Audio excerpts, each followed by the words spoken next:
Irmãos, sem querer ser repetitivo e sem querer ficar rodando, né, em torno do mesmo tema, em torno da mesma coisa, mas eu não sei quantos irmãos estão lembrados ou lembrando que hoje, ou amanhã, mais precisamente, nós completamos um ano na situação que nós estamos vivendo, né?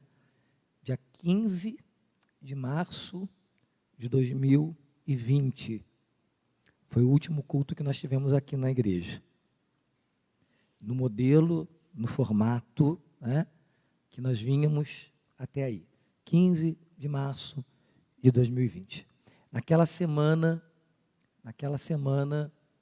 as notícias começaram a chegar e a gente começou a ficar perplexo, né?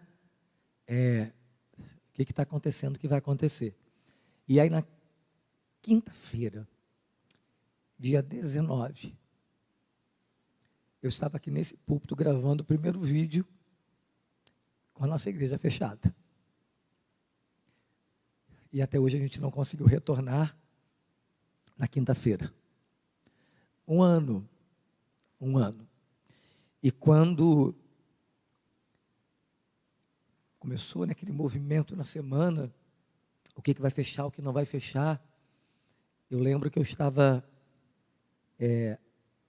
acompanhando uma pessoa no Hospital de Clínicas de Niterói, a pedido da família, um irmão em Cristo, e eu tinha ido numa quinta-feira anterior, dia 12, as datas ficaram registradas, né, porque isso é história. E aí eu estive lá no UTI, ele estava no UTI, mais lúcido, né, e estive com ele lá, entrei, porque a gente faz um cadastrinho, né, não entrei nem como pastor, entrei como psicólogo, porque naquela situação dentro do UTI facilita, porque eles aceitam outros profissionais, né, ainda que eu estivesse ali na condição de pastor, de amigo da família. E na quinta seguinte, dia 19, no meio dessas interrogações, né, o que vai fechar, o que não vai fechar, quando eu cheguei no Hospital de Clínicas, eu já vi um ambiente completamente diferente. Me barraram na recepção, né, mesmo dando a carteirada, né, falando que eu tinha um cadastro no hospital, todos já de máscara na recepção, né, informando, olha, infelizmente nem os profissionais cadastrados a gente está permitindo a entrada, só os profissionais do hospital, mas eu vou deixar o senhor subir, o senhor conversa lá com a enfermeira do setor, se ela permitir, o senhor entra. E aí, naquele dia, consegui estar com ele mais uma vez. 4 dias depois, ele veio a falecer, infelizmente. E já era uma outra cena, né? Já era uma outra situação. Desci dali, saí pelo centro de Niterói, já com as lojas fechadas, shoppings fechados, mas nós tínhamos uma coisa no coração, né? Assim, não, vai ser só 15 dias, né? Serão só 15 dias, serão apenas 15 dias. E esses 15 dias se transformaram em um mês, em 2 meses, em 3, e a gente está aí vivendo essa situação há um ano. Né? Um ano olhando aqueles gráficos, né? Que eu acho que falam muito também das nossas emoções, falam muito também de como nós temos vivido nesses altos e baixos, né? Chegou no pico, não chegou, chegou no platô, não chegou, desceu, e tal mês vai ser pior, e aí vem a segunda onda, e aí vem a mutação, e a gente está aí, né? E aí vem vacina, tem vacina, não tem, o que a vacina cobre, o que não cobre, garante o que, não garante, né? Um monte de perguntas sem respostas. Eu sei que pode parecer ficar girando em torno de um mesmo tema, em torno de uma mesma coisa. Mas eu estou voltando a esse momento, porque talvez a gente ainda não tenha entendido, talvez a gente ainda não tenha assimilado esse momento. Os comentários são de todas as ordens, né? As avaliações passam por vários aspectos, mas talvez a gente não tenha entendido ou assimilado esse momento como um momento de um grande desafio para a fé dos cristãos, para a vida da igreja. Talvez nós não tenhamos entendido que no passado a igreja passou por momentos incomparavelmente mais difíceis, mais duros, mais dolorosos, mais cruéis. Não todos, porque sempre é assim, né? Mas a igreja se manteve firme na sua fé. E muitas vezes aproveitou esses momentos para testemunhar da grandeza do seu Deus, para falar da grandeza do seu Deus, para anunciar a respeito de Deus. É claro que nós estamos inseguros, é claro que nós temos medo, né? É claro que nós ficamos reticentes em relação a muitas coisas, mas, irmãos, isso não pode de maneira nenhuma abalar a nossa fé. Deus está nos dando uma grande oportunidade de trabalharmos a nossa fé nesse tempo de pandemia.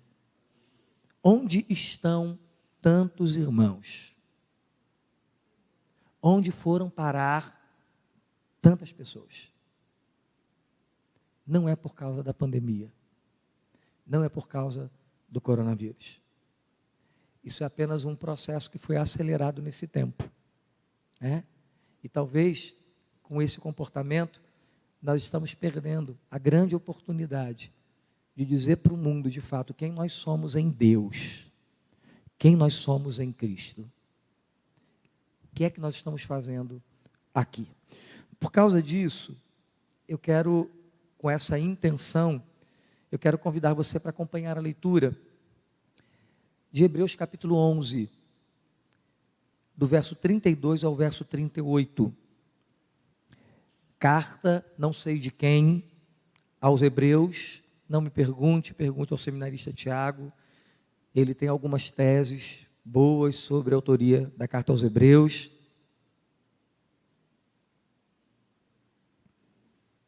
Eu já ouvi até ele dizer que acredita que Maria foi quem escreveu Hebreus. Maria, mãe de Jesus. Mas depois vocês conversem com ele aí. Hebreus 11, 32 a 38. Deixa eu dizer para você uma coisa. E eu já falei isso aqui, repito, né? Porque esse tempo moderno, esse tempo novo, completamente novo, a igreja, de alguma maneira, ela está experimentando um movimento também muito diferente.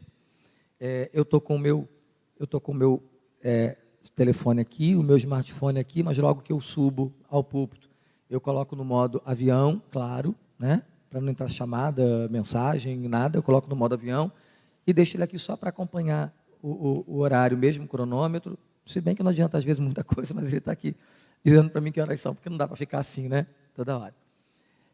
Então, eu não vou entrar no Facebook aqui.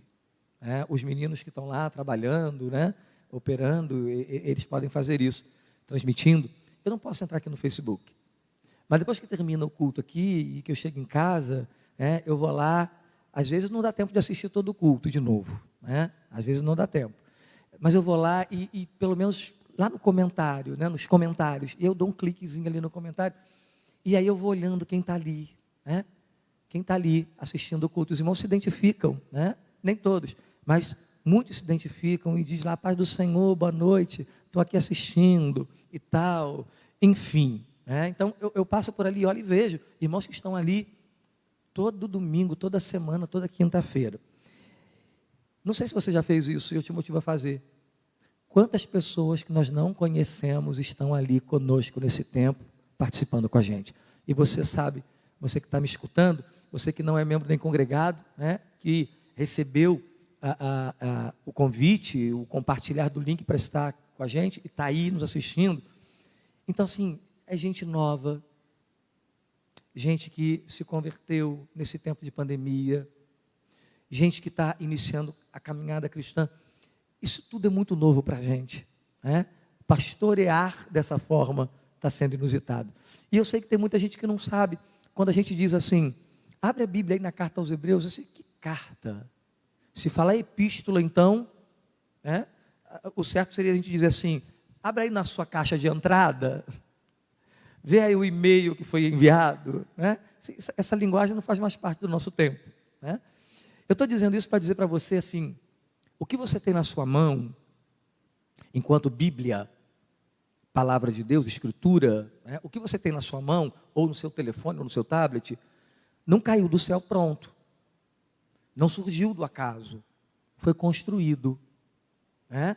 Debaixo da direção de Deus, debaixo da orientação do Senhor, o que traz autenticidade, autoridade à palavra, o processo de reconhecimento das Escrituras, né? Que nós chamamos de o processo do cânon bíblico. Isso é prova de que a Bíblia de fato é a palavra de Deus. Não vou entrar aqui nos detalhes dessas garantias que nós temos, mas o que você tem na sua mão não chegou pronto, não foi lá para a imprensa de Gutenberg para ser impressa toda bonitinha, prontinha e arrumadinha. Não foi assim, né? Então, a gente sabe que primeiro foi o Antigo Testamento, num processo, né, diferenciado, depois foi o Novo Testamento, e até que nós tivéssemos a Bíblia como nós a temos hoje, até que você tivesse a Bíblia como você a tem hoje na sua mão, ela não existia, né? E o que existiam eram documentos que circulavam entre os primeiros cristãos, que tinham os registros bíblicos que nós temos hoje. Então, por exemplo, os evangelhos, por exemplo, o livro histórico de Lucas e, por exemplo, as cartas. Então, quando a gente fala de carta, de epístola, né, ninguém escreveu achando que estava escrevendo a Bíblia. Não foi um capítulo da Bíblia. Alguém escreveu uma carta para uma outra pessoa ou para uma igreja. Algumas cartas nós temos identificação, outras não. Essa carta que eu pedi para você abrir aí, Hebreus 11, a gente não tem, né? Eu brinquei com o Tiago, porque essa é uma questão teológica, né? Dos estudiosos tentando definir quem foi que escreveu a carta que foi enviada aos Hebreus. Não sei, e nem me ocupo com essa tarefa, porque se Deus quisesse que nós soubéssemos, estaria aqui como as cartas de Paulo registram, né? Então, não sei. Mas eu sei para quem foi escrita. Eu não sei quem escreveu, mas eu sei para quem foi escrita. E foi escrita para os hebreus. E quem são os hebreus? Os hebreus são os judeus. Os hebreus são os israelitas. Nomes diferentes que designam o mesmo grupo, uma mesma nação, um mesmo povo. Ok? Então, se chamam hebreus por uma razão, judeu por outra, israelita por outra, mas a gente está falando do mesmo grupo, tá? Então, quem são os hebreus a quem essa carta foi escrita? Judeus. Só que judeus com uma característica diferente. Judeus convertidos a Jesus. Então, não era qualquer judeu, não era qualquer grupo de judeu, né? Eram judeus, sim, hebreus, mas hebreus que haviam encontrado a Jesus. E é por isso que essa carta, ela é muito diferente de todas as outras, porque tudo que é tratado aqui tem muito a ver com os judeus. Tudo que é falado aqui sobre símbolos, sobre festas, sobre liturgia, sobre sacerdócio, sobre tradição, tudo que é tratado aqui é muito peculiar aos hebreus.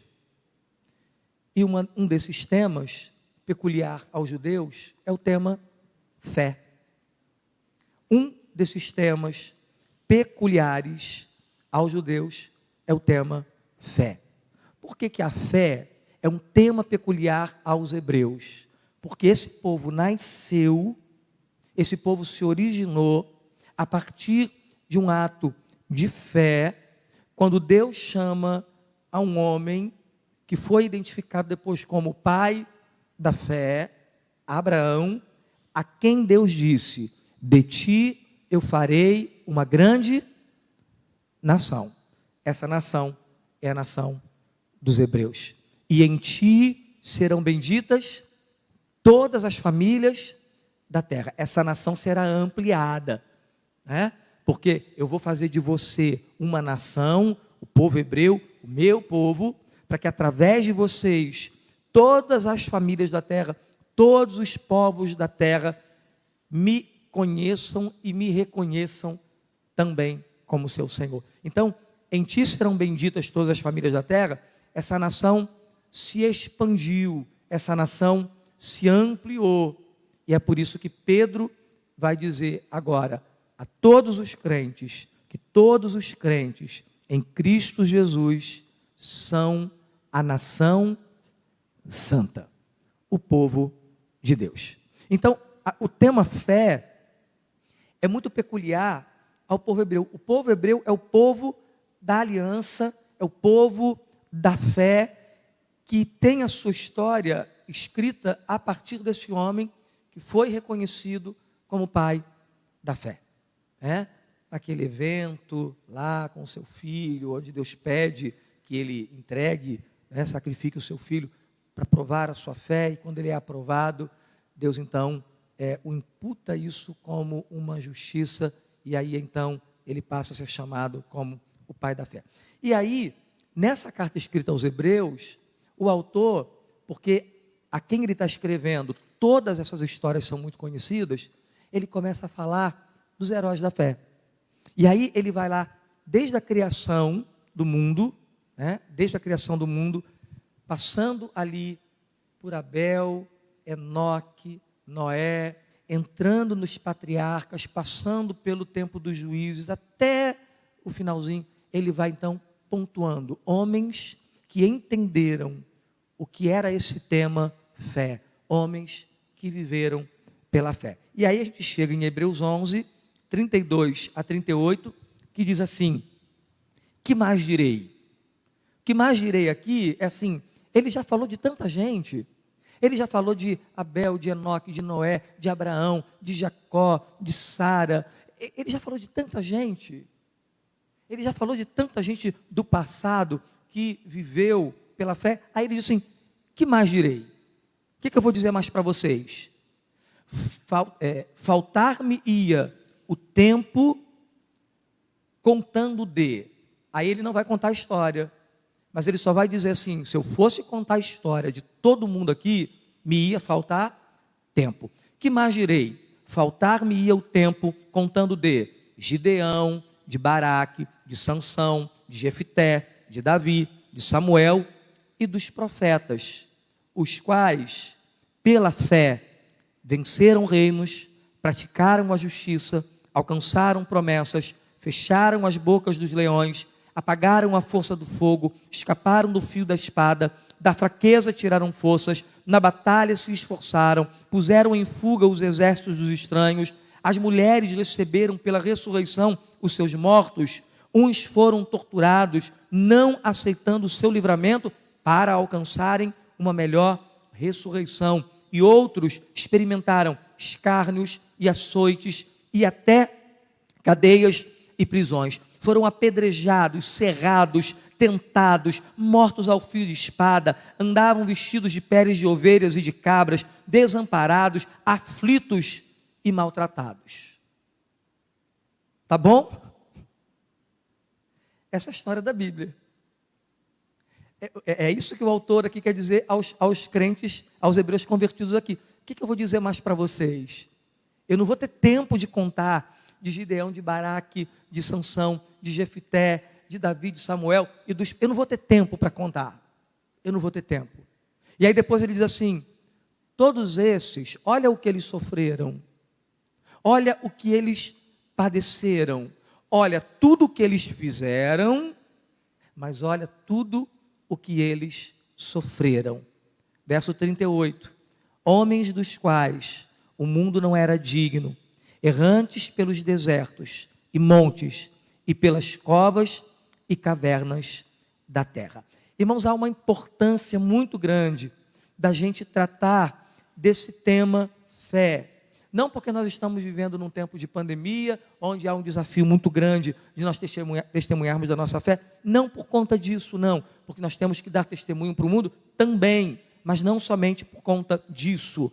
Há uma importância muito grande da gente pensar nesse tema fé, a começar pelo próprio povo hebreu, que foi chamado através de uma aliança de fé, foi criado para isso, e chamado a viver pela fé. Mas eu quero pontuar aqui algumas razões, porque é importante a gente pensar rapidamente. É importante a gente pensar hoje nesse tema fé. Primeiro, e assim, inegavelmente o mais importante de todos, porque da nossa fé depende a nossa salvação. Da nossa fé, dela depende a nossa salvação. Porque nós somos salvos pela graça, mediante a fé. Então, quem não sabe o que é fé, pode não ter nenhuma certeza da sua salvação. Quem não entende o que é fé, pode nunca ter experimentado, nunca ter tido uma experiência de conversão, porque nós somos salvos pela graça, mediante a fé. Então, por que é importante falar de fé? Primeiro, porque dela depende a nossa salvação. Segundo, porque dela depende o nosso relacionamento com Deus.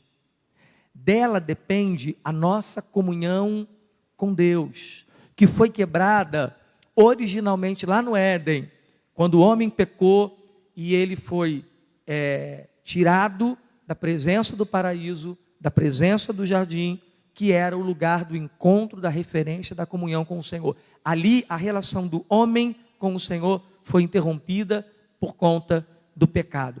Da nossa fé depende a nossa relação com Deus, porque a palavra também diz: justificados, pois, mediante a fé, temos paz com Deus. Essa paz aqui não é paz de estar tudo tranquilo, não é assim, estou legal, não tem crise, não tem conflito. Não é isso não. Paz com Deus é o pecado que me separava de Deus, já não me separa mais. A condenação que me afastava de Deus, essa dívida foi paga na cruz. Não tem mais condenação. Nenhuma condenação há para quem está em Cristo Jesus. Antes a gente estava longe, mas agora a gente está perto. Antes nós éramos inimigos de Deus, mas por causa da fé nós somos amigos de Deus. Com inimigo a gente não tem paz, mas com amigo a gente tem paz. Então, falar de fé é importante, porque dela depende a nossa paz com Deus, a nossa comunhão, a nossa relação com Deus. Falar de fé também é importante, porque dela depende a nossa vida cristã, no sentido mais prático da palavra. Dela depende a nossa salvação, dela depende a nossa comunhão e a nossa paz com Deus, dela depende a nossa vida cristã prática. É o apóstolo Tiago quem diz que a fé sem obras, ela é morta. É Tiago quem diz que nós precisamos mostrar a nossa fé através das obras. O que ele está dizendo ali não nós precisamos fazer coisas para que sejamos justificados diante. Não é isso que ele está dizendo. Ele simplesmente está dizendo.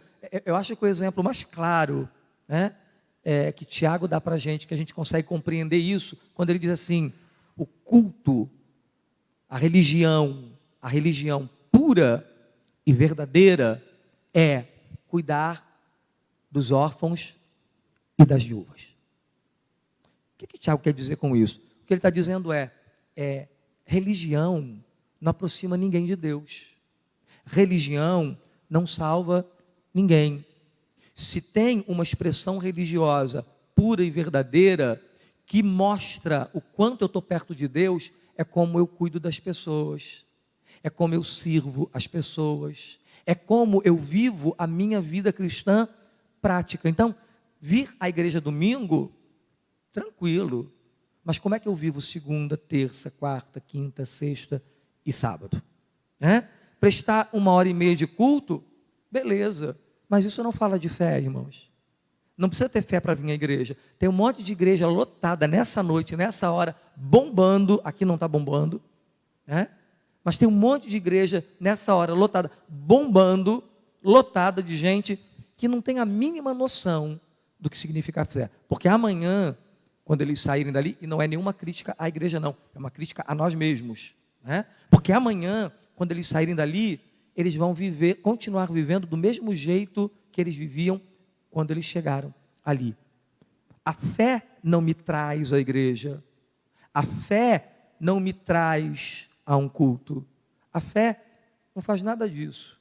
A fé me leva a uma vida de culto, e uma vida de culto não se resume a um culto na igreja.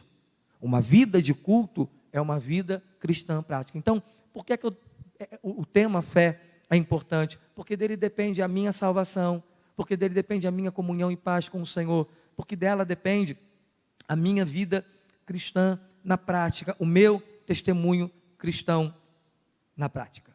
Então, é importante falar de fé por conta disso. Agora, se eu pego a referência de Hebreus, ele vai me dizer aqui que negócio de fé é esse. Porque a gente confunde fé com acreditar em alguma coisa, né? A gente confunde fé bíblica, fé de Hebreus 11, a gente confunde fé com acreditar que alguma coisa é possível, acreditar que alguma coisa existe. Não. O autor de Hebreus diz para a gente, ele tenta dizer para os seus leitores, e nós somos esses leitores hoje, não os hebreus apenas, o que é fé, segundo esse texto. Então, ele vai dar algumas ideias para a gente. Primeiro, fé é o firme fundamento das coisas que se esperam. E o que ele quer dizer quando ele diz que fé é o firme fundamento das coisas que se esperam? Ele está dizendo que fé tem a ver com as nossas convicções, com as nossas certezas, com aquilo que a gente acredita e que nos faz parar e esperar que alguma coisa de Deus aconteça, da parte de Deus, para a nossa vida. Fé é o firme fundamento, é uma convicção, é uma certeza que me faz ficar aqui acreditando em Deus que alguma coisa possa acontecer. É aquela pessoa que está orando por alguma coisa há não sei quanto tempo, né? Independente do que seja, a conversão de um filho, a solução de um conflito, o retorno de alguém, independente do que seja. E alguém pergunta assim, mas você está orando por isso ainda?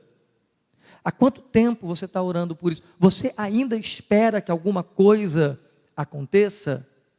Se o que ela está fazendo é movido por fé, ela vai estar sobre um fundamento, sobre uma convicção, sobre uma certeza de que ela, de fato, crê que alguma coisa ainda pode acontecer. Que vá na contramão de tudo, mas ela acredita que alguma coisa ainda possa acontecer.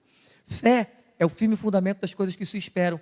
E ele diz outra coisa, é a prova das coisas que eu não vejo. É a prova de que, daquilo que se não vê, e que a gente pode entender assim, é a prova que existem coisas, é um pouco o contrário do que ele diz, né? É a prova que existem coisas que nós não podemos ver. Fé é a prova que existem coisas que nós não podemos ver. Te dar um exemplo, nós cantamos aqui logo no início, né? Estás aqui, no trono de louvor, sua presença me curou, fascinado estou. Estás aqui. Quem está aqui? Quem está aqui? Quem está aqui no trono de louvor? Quem habita no meio dos louvores? Deus. Mas cadê Deus? Você vê? Toca.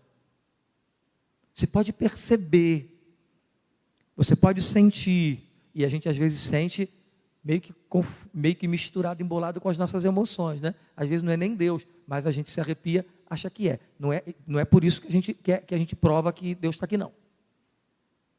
A gente prova que Deus está aqui porque a palavra diz que Ele é Espírito, porque a palavra diz que onde estiver 2 ou 3 reunidos no seu nome, Jesus prometeu que estaria presente, porque a palavra diz que Ele habita no meio dos louvores do seu povo, porque a palavra diz que ele é invisível, mas real. Então, o que é fé? É eu acreditar nas coisas que eu não posso ver. Eu não posso ver Deus, mas eu creio em Deus. Eu não posso contemplar a Deus, mas eu posso crer mesmo sem ver. Fé é fundamento para a vida, fé é prova de coisas que a gente não pode ver. E ainda seguindo aí em Hebreus 11, fé é uma maneira de agradar a Deus. É fundamento, é prova do que eu não posso ver, e é uma maneira de agradar a Deus.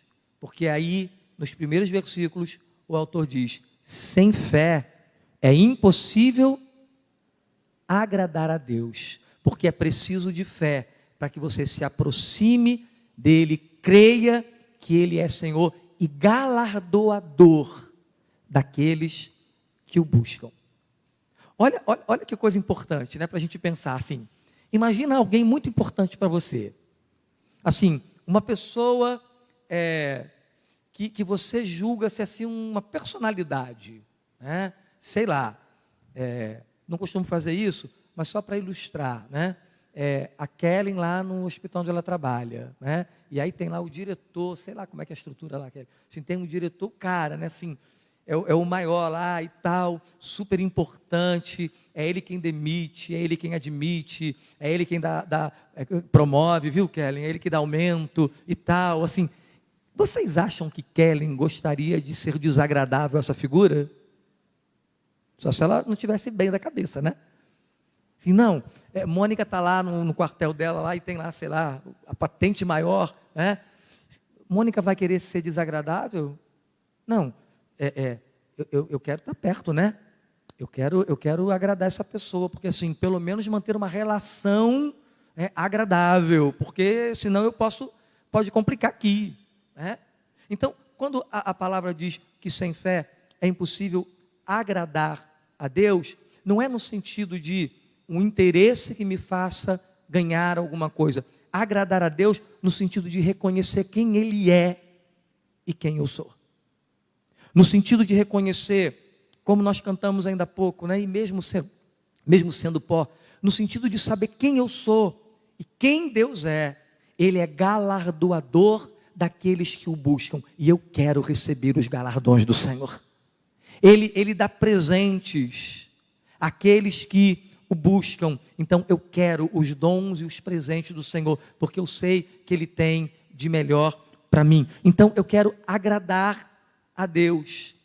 Agrada-te do Senhor e Ele satisfará os desejos do teu coração. Eu quero estar perto de Deus, não porque eu quero ganhar dele alguma coisa, não. Eu quero estar perto de Deus porque Ele é uma pessoa muito especial para mim, porque Ele é uma pessoa muito importante para mim. Eu quero estar perto de Deus, eu quero agradar a Deus, porque Ele para mim tem um lugar especial na minha vida.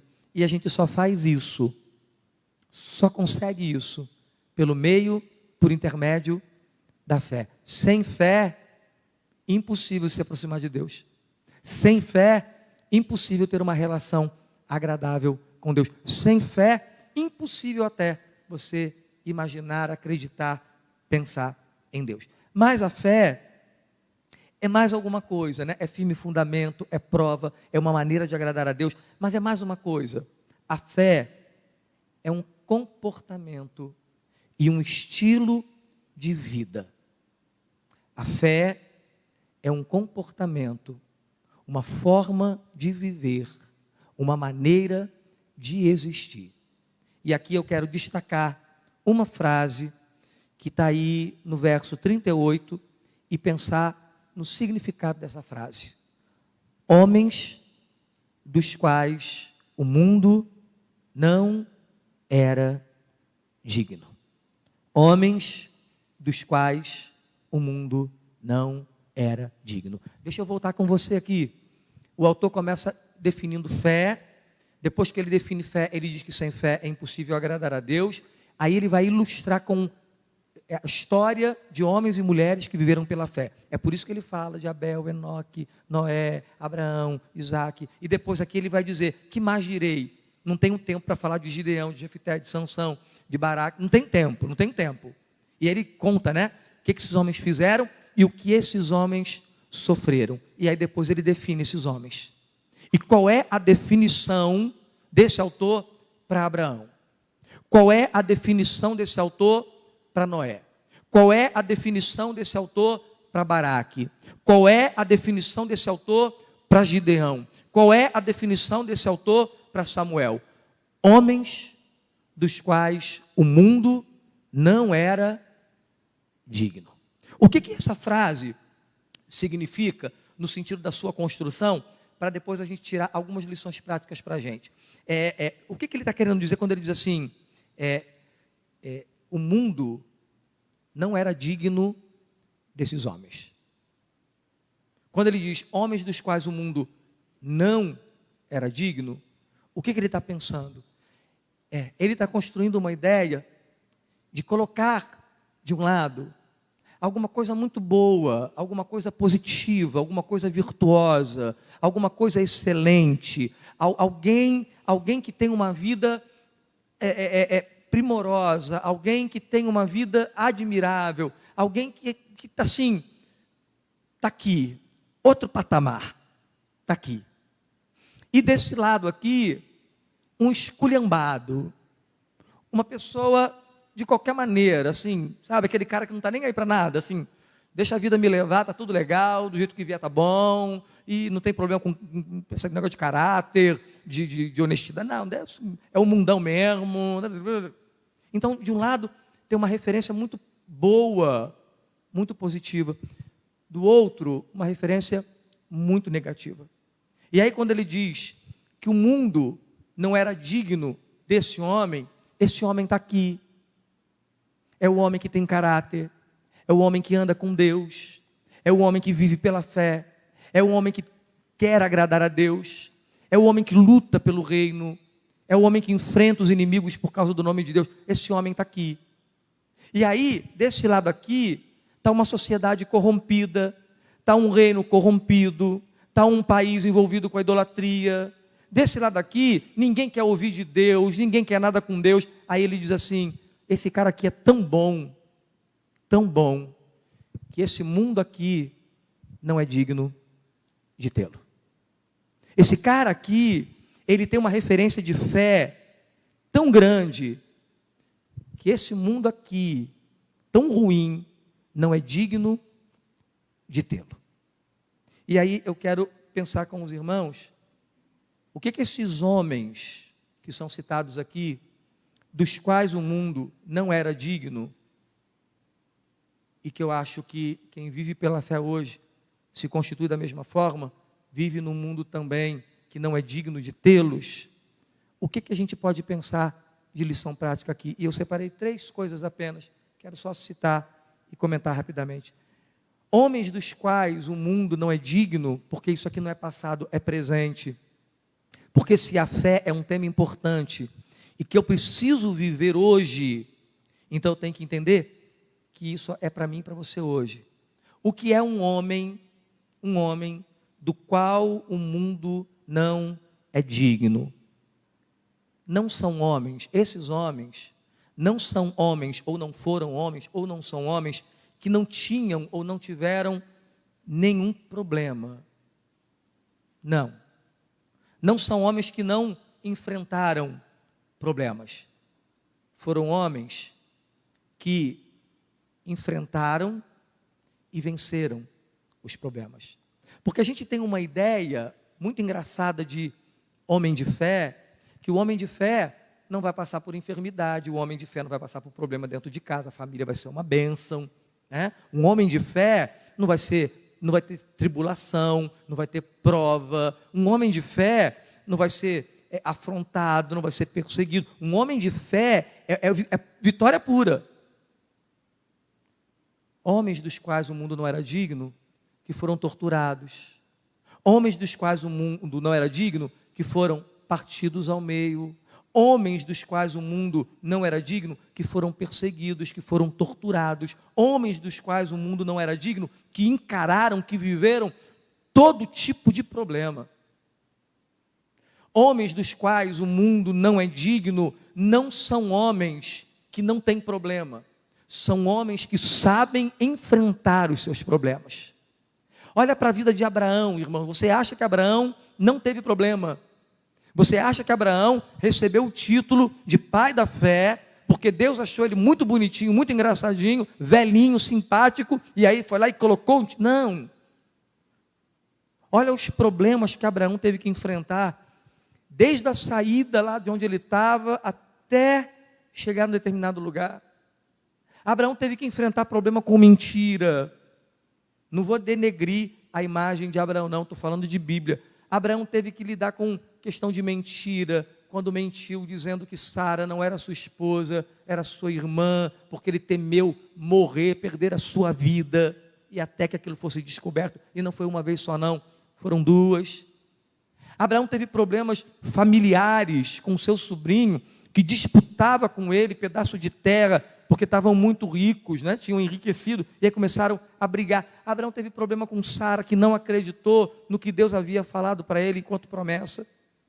Abraão tem problemas. Abraão tem problemas. Abraão, como qualquer um de nós, teve que enfrentar os seus problemas. E aí, lá na frente, Deus o prova mais uma vez, e Deus então o chama, o qualifica, a palavra o qualifica como pai da fé. E ele é chamado de um homem que não é digno de viver no mundo por causa das condições do mundo. Então, um homem do qual o mundo não é digno de ter, não é um homem que não tem problema. É um homem que sabe enfrentar os seus problemas por causa da sua fé. Todos nós temos problemas. O que nos qualifica como um homem de fé é não sucumbir aos problemas e, pela fé, superar cada um deles em Deus e para a glória de Deus. A sua fé não tem nada a ver com os problemas que você tem. A sua fé tem a ver com a maneira como você encara os seus problemas. Se você está vivendo uma crise na sua casa, uma crise no seu relacionamento, uma crise financeira, sei lá o quê, isso não tem nada a ver com a sua fé. Só tem que olhar para ver o que está acontecendo, né? Mas necessariamente não está dizendo que você não é um homem de fé. Eu quero ver você como um homem de fé na hora que você tiver que encarar esses problemas. Eu quero ver a sua fé na hora que você tiver que resolver os seus problemas. Homens dos quais o mundo não era digno, eram homens, foram homens ou são homens dedicados a servir a sua geração e não consumidores dessa fé. Homens dos quais o mundo não era digno, foram homens que, em nome dessa fé, entenderam que estavam ali para servir. Lucas tem uma expressão muito interessante a respeito de Davi, quando ele narra a história de Davi. Eu não sei se é no sermão de Pedro, se é no sermão de Paulo, confesso que eu não me recordo agora, mas é em Atos dos Apóstolos, quando ele vai pregar, e ele diz, que cita Davi, e ele diz assim, e Davi foi sepultado junto aos seus pais, tendo servido a sua geração. Davi, cujo nome aparece aqui no texto que nós lemos, homem do qual o mundo não era digno de tê-lo entre os seus contemporâneos, foi um homem que aprendeu, acima de tudo, a servir a sua geração. Nós estamos vivendo, irmãos, um tempo muito interessante, especialmente na pandemia, né? Especialmente na pandemia. E o que eu estou falando aqui não é novidade nossa, denominacional, local, não. Basta você, amanhã, provavelmente você vai escutar isso, amanhã, ligar o seu radinho num debate de uma rádio evangélica, Melodia, o Shaddai, olha a propaganda aí, qualquer uma, né? Basta você ligar lá o seu rádio num debate porque eu já escutei muitos nesse tempo de pandemia. Os pastores tocando nessa mesma questão. Onde é que estão os membros da minha igreja? Onde é que foram parar os membros da minha igreja? Isso não é exclusividade de uma denominação, não. Liga lá o seu rádio essa semana, escuta um debate, provavelmente, ao longo da semana, um tema vai ser esse. Cadê os crentes depois da pandemia? O que aconteceu? Agora, talvez isso tenha a ver com um modelo de igreja. Porque eu estava conversando com a Milena, namorada do João, que mora na região dos Lagos, e lá tem uma igreja em Cabo Frio que bomba, né? Bomba mesmo, no pior sentido da palavra, Vitor, né? Bomba mesmo. Quando ela chega na igreja, ela diz que quando ela entra na igreja, antes do culto começar, tem prelúdio. Sabe o que é prelúdio, né? Prelúdio é aquela música que o pessoal faz antes do culto, né? Deus está no templo, sumo bem, né? Prelúdio. Só que as coisas mudaram, né? Então assim, quando ela chega na igreja, já está tudo no escuro, os jogos de luz circulando e está lá um não tem mais Deus está no templo, né? E aí ela disse assim, tio, porque eu não sei porque que agora as noras chamam os sogros de tio, fica todo mundo assim, aguardando a liberação do link para inscrição. 5 minutos acaba a inscrição. Quando nós fazíamos inscrição aqui, eu levava 3 dias para ter 30 pessoas. Ela disse, tio, 5 minutos. 5 minutos. Liberou o link, acabou a inscrição. Acabou a inscrição. A gente está vivendo um fenômeno de migração, né? De migração. E esse movimento não é da igreja grande para a igreja pequena, é da igreja pequena para a igreja grande, né? Irmãos, isso não tem absolutamente nada a ver com o movimento de fé. Nada a ver com fé. Nada a ver com fé. Esses homens, dos quais o mundo não era digno, foram homens que viveram para servir. Eles não foram espectadores. Eles não foram consumidores. Eles entenderam que o que Deus fazia na vida deles era para ser colocado à disposição do outro. A gente está procurando o melhor lugar para assistir o espetáculo. A gente está procurando o melhor lugar da performance. A gente está procurando o melhor lugar onde eu possa me sentar confortavelmente e onde eu possa ser servido pelos músicos, pelo pastor ou coaching, né? Talvez seja, não sei. A gente está procurando um lugar onde eu possa ser mais agradado, onde possa ser mais agradável para mim. Isso não tem nada a ver com Davi, não tem nada a ver com José, não tem nada a ver com Gideão. Isso não tem nada a ver com homens dos quais o mundo não era digno. Porque homens dos quais o mundo não era digno, ou homens dos quais o mundo não é digno, são homens que vivem para servir. Não são homens que vivem para receber.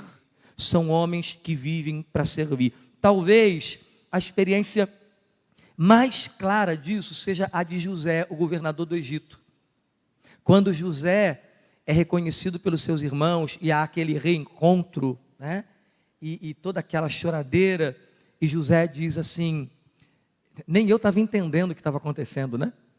Nem eu estava entendendo esse negócio de sonhar, né? Aqueles sonhos que José teve, eu não vou contar aqui, que tinham sentido do que aconteceria no mundo, né? Em termos de fome, e do movimento da sua família, né? Talvez José tenha dito, eu também não entendi nada. Eu não entendi sobre o ciúme de vocês, eu não entendi sobre a inveja de vocês, eu não entendi porque vocês queriam me matar primeiro, depois me venderam para uma caravana que chegou até aqui no Egito. Eu não entendi nada, eu não entendi porque aquela mulher louca tentou me agarrar lá na casa do meu chefe. Eu não entendi porque aquele cara lá no cárcere, depois que eu fiz um favor para ele, esqueceu de mim lá tanto tempo. Eu não entendi nada, não entendi porque que tanto problema na minha vida. Não entendi nada, mas eu estou entendendo agora que Deus me fez prosperar na terra da minha aflição, e esse é o nome de um dos seus filhos, Manassés. Deus me fez prosperar na terra da minha aflição para eu cuidar de vocês. É o que José diz para os seus irmãos: não chorem, não fiquem preocupados. Vocês estão pensando que eu vou pagar com a mesma moeda, né? Vocês estão pensando que eu vou castigar vocês agora? Agora vocês estão... Não chorem, não fiquem preocupados, não. Deus permitiu que tudo isso acontecesse para que eu pudesse servir a vocês agora, a minha família, para que eu pudesse cuidar de vocês. Homens dos quais o mundo não eram dignos, foram homens que entenderam que eles precisavam servir ao seu povo, à sua família e à sua geração. Homem de fé não é consumidor de fé. Homem de fé não é espectador. Homem de fé é um homem disposto a ser usado por Deus, do jeito e da forma de Deus. Homens dos quais o mundo não era digno, são homens que decidiram romper com o sistema do seu mundo, sem deixar de estar no mundo. Homens dos quais o mundo não era digno, fizeram uma cisão, romperam com o mundo, sem deixar o mundo. Jesus orou pedindo: Pai, eu não peço que os tires do mundo, mas que os livres do mal, porque eles estão no mundo, mas eles não são do mundo. Homens dos quais o mundo não era digno, foram homens que disseram assim: tem nada a ver com isso aí não, querido. Tem nada a ver com isso aí não. Quero dar só um exemplo aqui. Eu separei 3, mas por causa do tempo, eu quero dar só um exemplo. Samuel. Irmãos, me encanta a história de Samuel.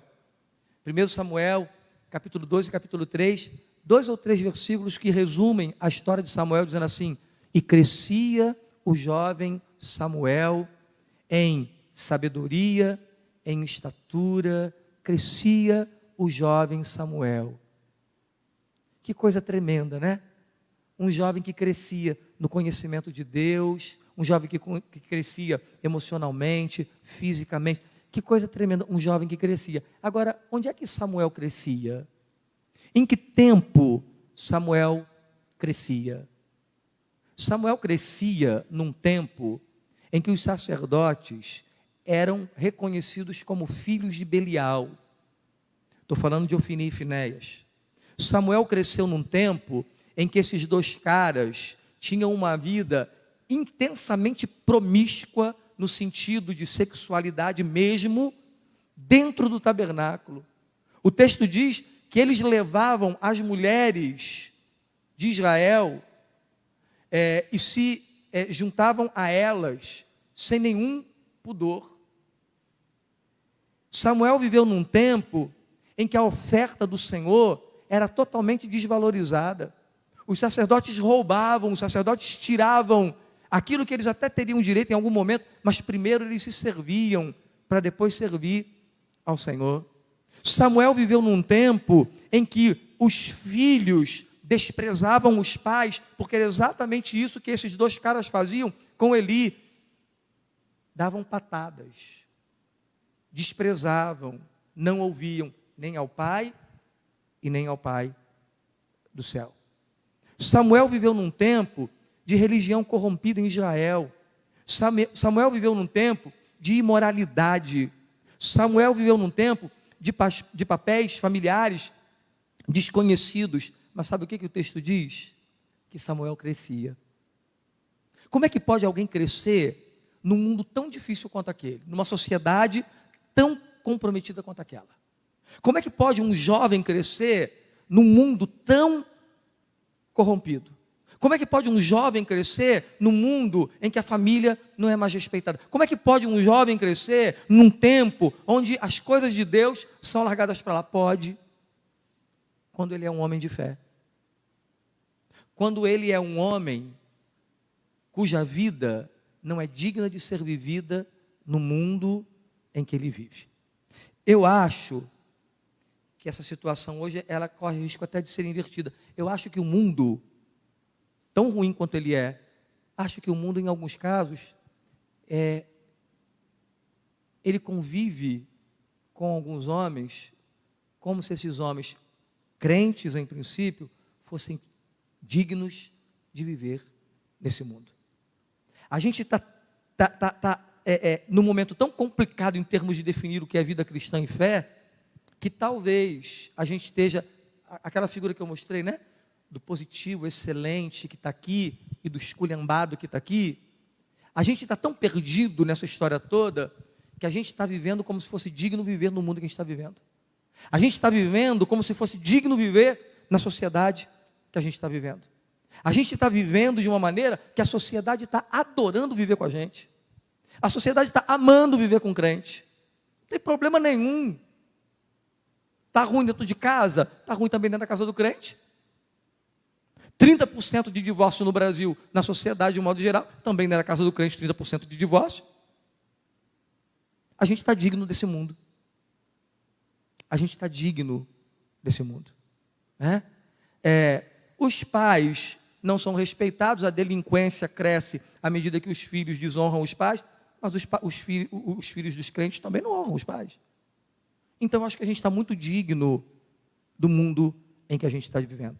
Mas a palavra diz que homens dos quais o mundo não era digno, eram homens que mesmo vivendo no mundo, mesmo vivendo numa sociedade corrompida, conseguiram definir quem eu sou nesse lugar. Homens dos quais o mundo não era digno. Tinham problemas, mas superavam os seus problemas. Homens dos quais o mundo não era digno. Homens dedicados a servir e não apenas consumidores.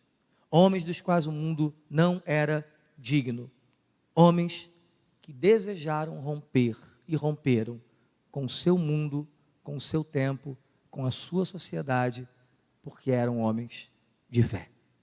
Que nesses dias de pandemia, o ministério vem para cá, que nesses dias de pandemia, meus irmãos, a gente reveja a nossa experiência de fé, a gente repense a nossa caminhada de fé, a gente tente entender um pouco mais o que significa viver pela fé.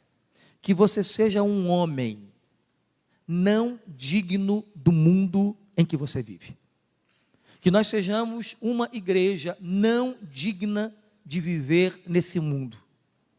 Que nós sejamos uma família não digna de viver nesse mundo, porque nós somos diferentes e diferentes para melhor. Diferentes para melhor. Vamos ficar de pé? Eu quero orar com você nessa hora. E em seguida nós vamos adorar ao Senhor com um cântico, receber a bênção e caminhar para esse encerramento aqui, né?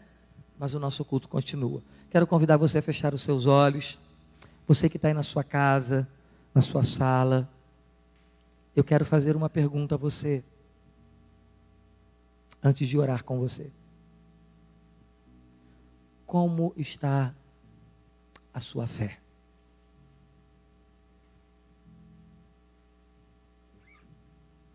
Como você tem vivido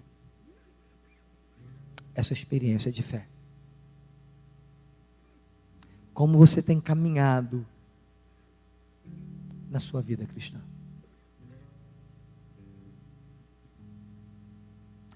Eu quero perguntar a você se você está tendo alguma dificuldade de viver na sociedade, no mundo